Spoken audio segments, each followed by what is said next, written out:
Hello everyone, Mr InStitches here.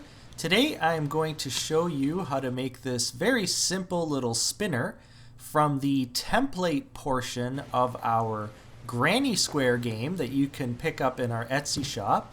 A big thank you to everyone that has purchased it and plays along with us during our live streams. I believe it's page 4 on the template that has the little spinner. Now we did design the game that you don't have to cut your sheet up. You can play the board with just a die. That's why we have the numbers along the edges of the spinner. But some of you did ask how to make a spinner so that you can spin the same way we have it on the live stream game. So I'm going to show you a very simple way to do it, hopefully with things that you have lying around the house so it is not too difficult to put together. Okay, so we're going to start with a cardboard box. Just a simple cardboard box. You must have one lying around in your cabinets or your pantry. So I've got two lids here. One is from a jar of peanut butter, plastic, and another one is from another glass jar that I have. And you're going to need these. One is bigger than the other. And the reason for that is the plastic peanut butter lid is going to be the base of the spinner. And I'm just going to use this larger lid as a template.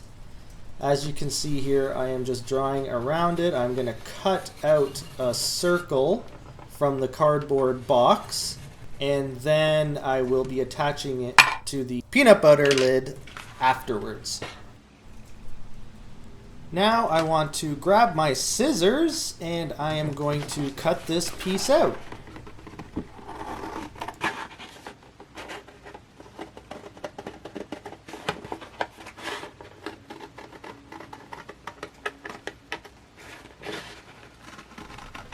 Okay, so I've cut my piece out, and here is the plastic lid that I'm going to use as the base of the spinner.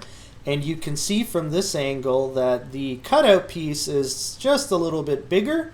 That way you can grab it with your finger and it's easier to spin. So now I want to grab the larger lid and I'm going to use it as a template on the template from our pattern so that I can cut out an equal sized circle for the cardboard cutout from earlier. Now during this part, it's up to you. You can either cut along the line that we have on the edge of the spinner, the black line, or you can do what I'm doing and keep the numbers on it, and you can cut along the tops of the numbers. That's up to you. Okay, our little spinner template is cut out. And our cardboard backing is cut out. Now we just have to attach these two together. So now we want to glue these two together. You can glue them or tape them, whatever you have. In this case, I'm going to borrow Jayda's tape glue contraption thingy here.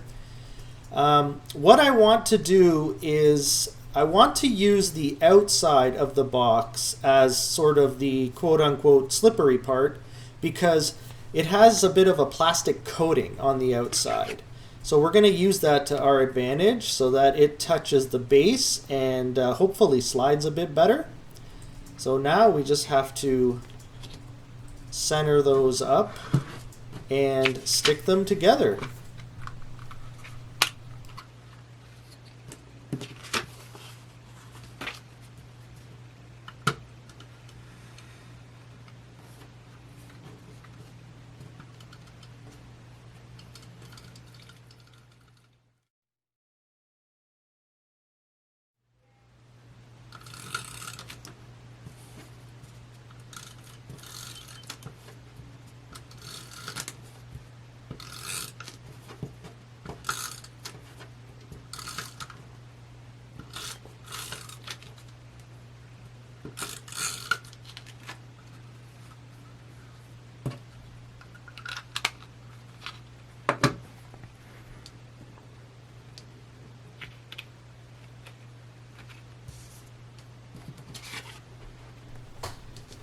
It might be a little tricky, but just take your time on this part. Do your best to get it as close to the center as you possibly can. It doesn't have to be perfect. It's going to work, but just do your best.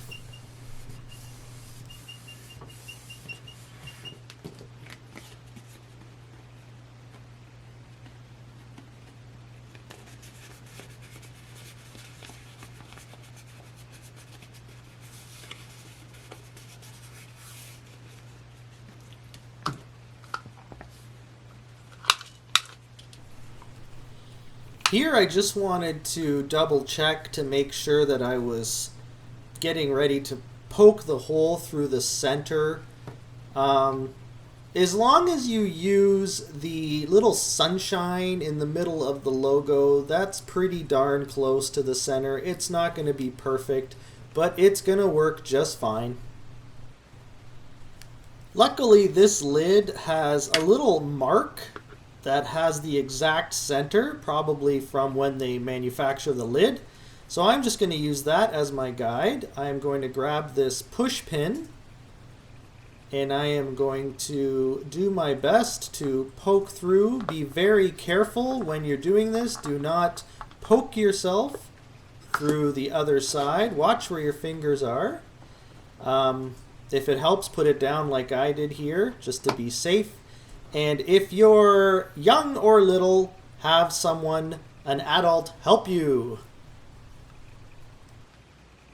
Now you want to use the little sunshine as a guide for the center and poke a little hole through there also. So using the plastic lid here as a base, I wanted to just double check on the edges just to make sure that it's roughly in the center.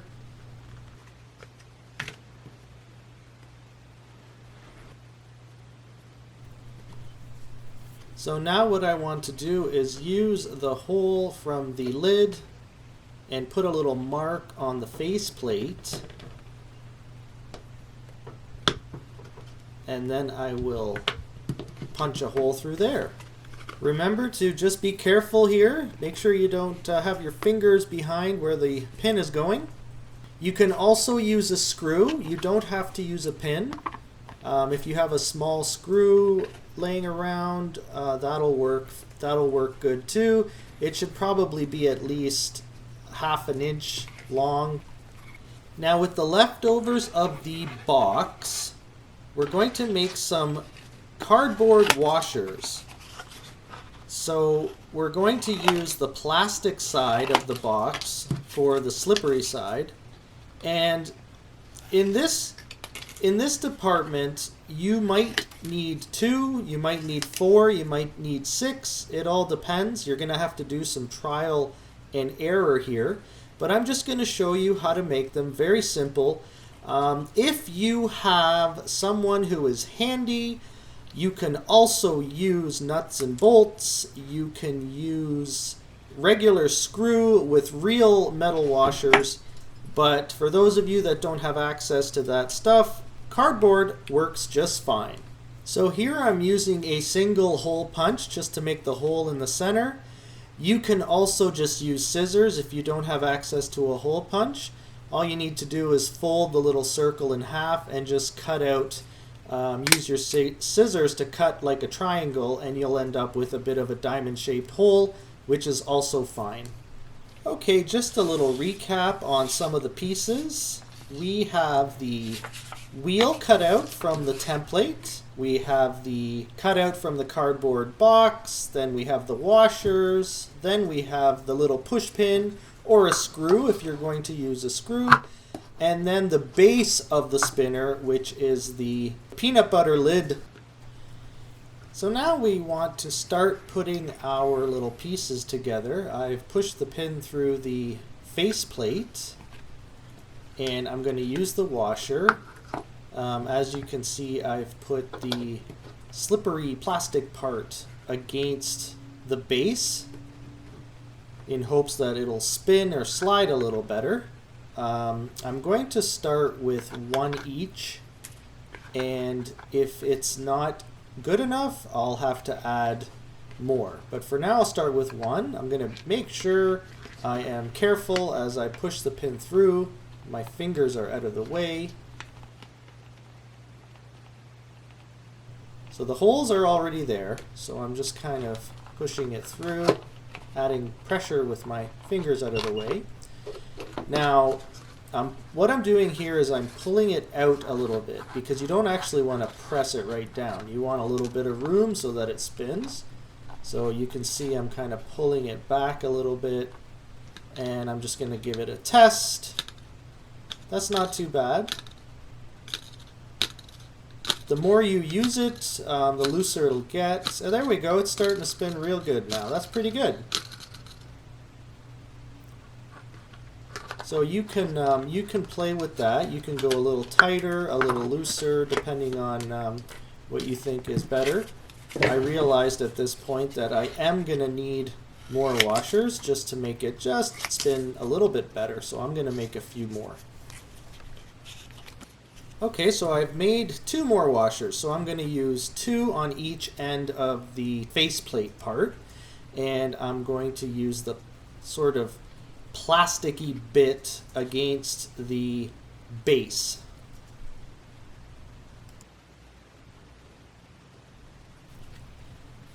So now we're going to piece it all together. I'm trying to make it so that the slippery bits are touching the right pieces. So I've got the slippery plastic bit against the spinner on both ends, and I've got the 2 cardboard or the rough edges touching each other. So the plasticky bit against the pin, and then against the top and bottom of the faceplate, and then against the base, plastic base. And then once again, I'm going to push it in. It's a little too tight, so I'm going to have to pull it out a little bit. Being careful not to poke myself. So here I'm pulling it out a little bit. Going to give it a test spin. That's looking pretty good. Not bad. There we go. Now it's moving. I like that. That looks good.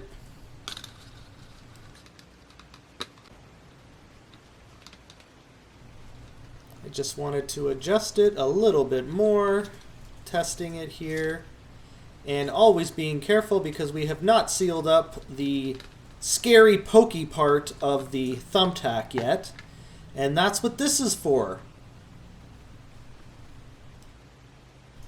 So you want to find yourself an eraser somewhere. I'm sure you've got one of these lying around, or a little piece of rubber, or a little piece of leather, or whatever you have that you can sort of poke through that will protect little fingers or big fingers from the sharp thumbtack. So I'm just checking it there to see what size I need. I'm going to cut this little piece a little bit more. Get a little piece ready. So I'm just going to use some regular crafting glue here. I am going to get a tiny little bit on the head of the point there.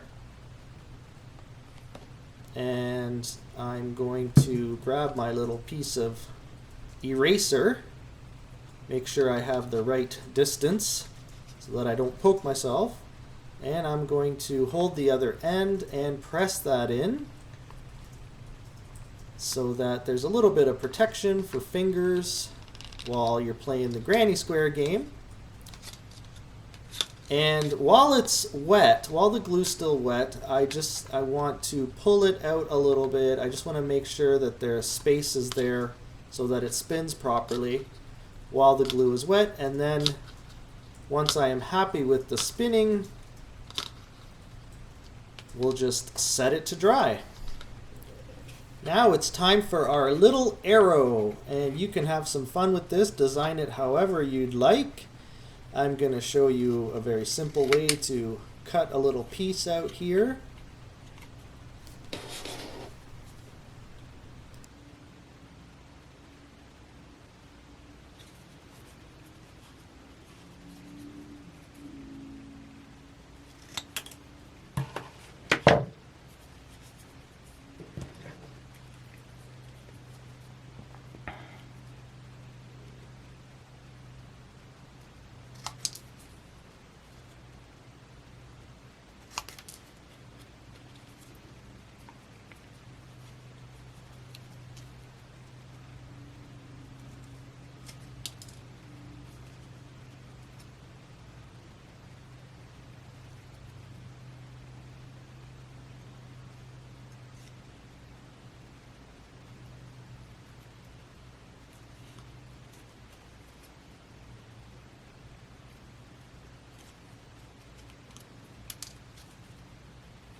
And there we go.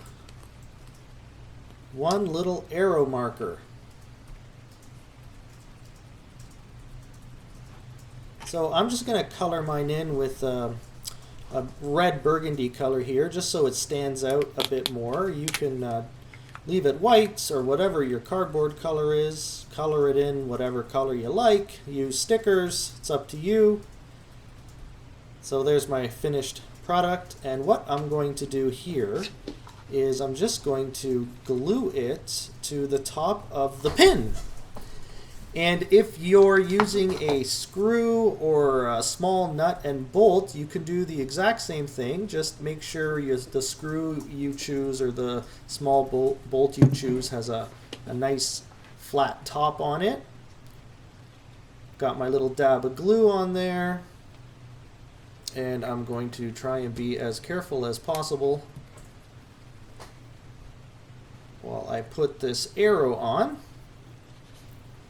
And I'm just going to have to wait for that to dry. Voila! One homemade game spinner. Fantastic! It works great. So there's a few things you can do. You can use it in your hand like I'm doing here. You can use double-sided tape or glue and tape the base down to a little block of wood that's a bit larger than the base, or another larger cardboard box. That's up to you, but there you go. I hope that helps, and thanks for watching, everyone. Hi everyone, this is Jayda InStitches. Thank you for watching today. Here are a few other videos we think you might enjoy. Stay safe and stay crafty, and don't forget to subscribe.